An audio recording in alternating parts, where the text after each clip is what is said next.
ធ្វើតាមបេះដូងដែលត្រូវការយើងមិនចាំបាច់លៀបបងពេលដែលយើងចង់ផ្លាស់ប្ដូរហើយចង់អភិវឌ្ឍខ្លួនឯងថ្មីចង់ផ្លាស់ប្ដូរមុខរបរថ្មីចង់លក់អនឡាញដើម្បីសាងចំណូលសាងអាជីពថ្មីយើងតែងតែគ្រួសារអត់គ្រប់គ្រងតែងតែ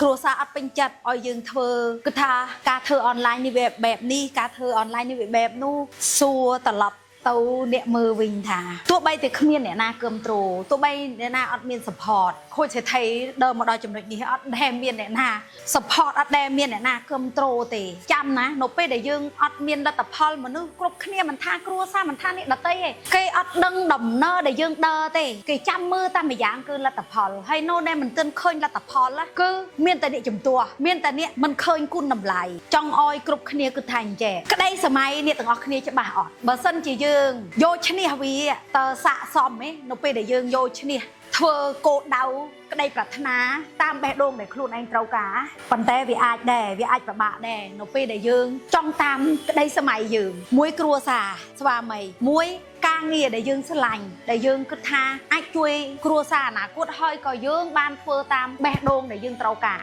យើងក៏មិនអាចថា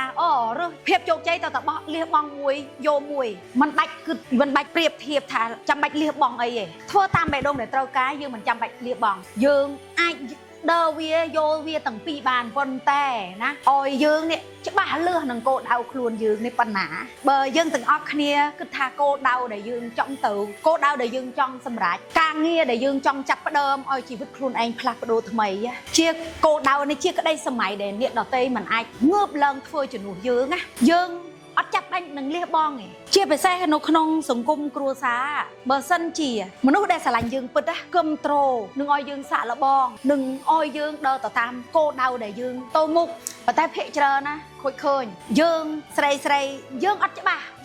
នឹងគោលដៅដែលយើងចង់បានបើសិនជាយើងច្បាស់នឹងខ្លួនឯងណាអ្នកដទៃក៏ច្បាស់ជាមួយយើងកុំថាគ្រួសារកុំថាប្តីអញ្ចឹងស្រីចាប់ផ្ដើមពេលនេះថាខ្លួនឯងច្បាស់ជាមួយខ្លួនឯងទេនៅពេលដែលយើងច្បាស់ជាមួយខ្លួនឯងអាចពេលនេះអត់មានអ្នកណាឃើញគុណតម្លៃតែក្តាប់ដៃនិយាយគ្នាដោយហេតុផលហើយចាប់ផ្ដើមធ្វើដោយការតាំងចិត្តមុតមិនចាំបាច់មានលទ្ធផលឬក៏ចាំបាច់ដល់ភាពជោគជ័យឯណាណីជឿខូចសទ្ធីបើអ្នកទាំងអស់គ្នាមានក្តីសម័យនឹងចង់ជាមនុស្សដែលចង់ផ្លាស់ប្ដូរពិតប្រាកដមិនចាំបាច់អ្នកទាំងអស់គ្នាបានលុយគ្រាន់តែពេលអ្នកទាំងអស់គ្នាធ្វើឲ្យចាប់ផ្ដើមផ្លាស់ប្ដូរតិចតួចមិនចាំបាច់តែមានលុយចាប់ផ្លាស់ប្ដូរពីខ្លួនឯងចាប់ផ្ដើមផ្លាស់ប្ដូរពីការនិយាយចាប់ផ្ដើមផ្លាស់ប្ដូរដែលយើងតាំងចិត្តមុតនឹងគោលដៅចំណុចនេះឯងដែលធ្វើឲ្យអ្នកដទៃជុំវិញយើងឬក៏គ្រួសារយើងប្តីយើងចាប់ផ្ដើម